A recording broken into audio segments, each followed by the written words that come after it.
So the Hawks have a bye in round 4, and the first thing Sam Mitchell decides to do is go over to West Coast and ruin their team even more.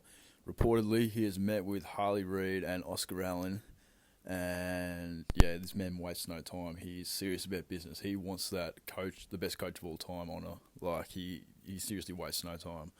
So Reid is still in contract till the end of 2026, but Oscar Allen is a free agent at the end of this season, 2025.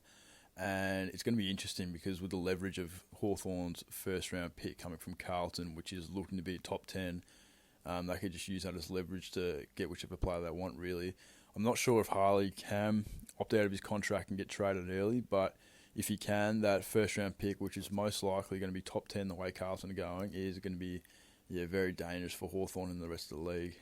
So as most of us already know, Sam Mitchell was seen next to Harley Reid at Tom Brass's wedding over the off-season, and it's going to be interesting now because apparently it's a three-way race towards Harley with Essendon and Richmond being the other two teams, and both Essendon and Richmond have 2 first-round picks in the 2025 draft, so depending on what happens, they could easily use that as leverage to get Reid over to their club. But Hawthorn also have another max contract. Apparently they have $2.5 million in cap space ready to spend.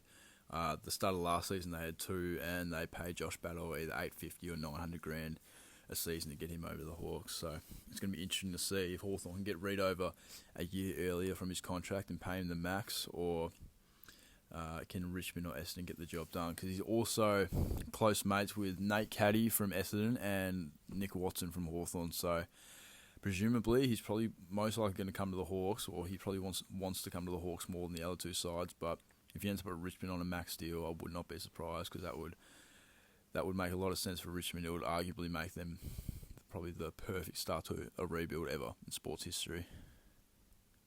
But the big questions are, when do we get these players? Do we get Allen at the end of the season, free agent, and then sign Harley next season? Or do we go for Harley this season, get him off the contract early, and get him over a year earlier than what he would have otherwise?